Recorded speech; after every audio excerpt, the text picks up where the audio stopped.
జై శ్రీమన్నారాయణ జై జై శ్రీమన్నారాయణ ఇరవెండి మహిమ. తెలంగాణలోని భద్రాద్రి కొత్తగూడెం జిల్లా బూర్గంపాడు మండలంలోని ఒక గ్రామ చరిత్ర. ఒక గ్రామంలో లోని కథ. ఒక ప్రశాంతమైన పల్లె ఇరవెండి. పచ్చని పొలాలు, గాలి తాకిన చెట్లు, గడ్డి ఇల్లులు, పక్షుల కిలకిలారావాలతో ఆ గ్రామం ఎప్పుడూ పవిత్రమైన వాతావరణంతో నిండిపోయి ఉండేది. ఆ గ్రామానికి ప్రత్యేకమైన మహిమను ఇచ్చింది ఒక దేవాలయం, శ్రీ శ్రీ శ్రీ సంతాన వేణుగోపాల స్వామి వారి ఆలయం. ఈ ఆలయం సాధారణమైనది కాదు. ఇది శతాబ్దాల చరిత్ర కలిగిన పవిత్ర క్షేత్రం. చోళ మహారాజు కథ. పూర్వకాలంలో ఆ ప్రాంతాన్ని పాలించిన రాజు చిన్న చోళ మహారాజు. ఆయన భక్తి, ధర్మం, దానధర్మాలలో ప్రసిద్ధుడు. ఒకసారి ఆయనకు స్వప్నంలో శ్రీకృష్ణుడు దర్శనమిచ్చాడు. ఈ ప్రదేశంలో నా ఆలయం నిర్మించు అని ఆజ్ఞాపించాడు.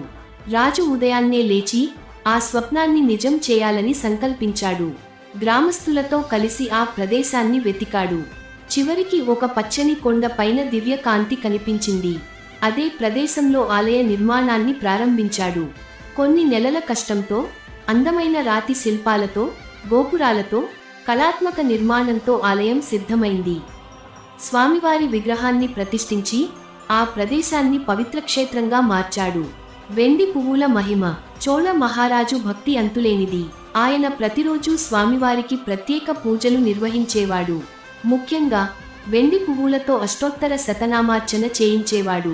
ఆ రోజుల్లో ప్రతిరోజు వెండి పువ్వులను తయారు చేసి వాటితో స్వామివారిని అలంకరించేవారు.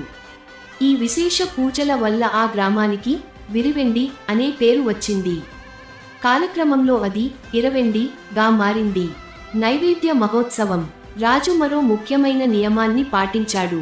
ప్రతిరోజు స్వామివారికి 1 క్వింటా బియ్యంతో నైవేద్యం సమర్పించేవాడు. ఆ అన్నప్రసాదాన్ని గ్రామంలోని అందరికీ పంచేవారు. ఆ ప్రసాదం తిన్నవారు ఆరోగ్యంగా, సంతోషంగా ఉండేవారని చెబుతారు. ఈ కారణంగా ఈ ఆలయం సంతాన వేణుగోపాల స్వామి గా ప్రసిద్ధి చెందింది. సంతానం లేని వారికి సంతానం ప్రసాదించే దేవుడిగా. కాలక్రమంలో అభివృద్ధి. కాలం మారింది, రాజులు మారిపోయారు, కానీ ఆలయం మహిమ మాత్రం తగ్గలేదు. గ్రామస్తులు, భక్తులు కలిసి ఆలయాన్ని అభివృద్ధి చేశారు. కొత్త మండపాలు నిర్మించారు. పండుగలను ఘనంగా జరపడం ప్రారంభించారు. ప్రతి సంవత్సరం వేలాది మంది భక్తులు ఈ ఆలయాన్ని దర్శించడానికి రావడం మొదలైంది. పాల్గొని పౌర్ణమి కళ్యాణం.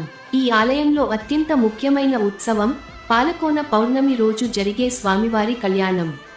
ఆ రోజు గ్రామం మొత్తం పండుగ వాతావరణంలో మునిగిపోతుంది. రంగవల్లులు, దీపాలతో గ్రామం వెలుగులీను.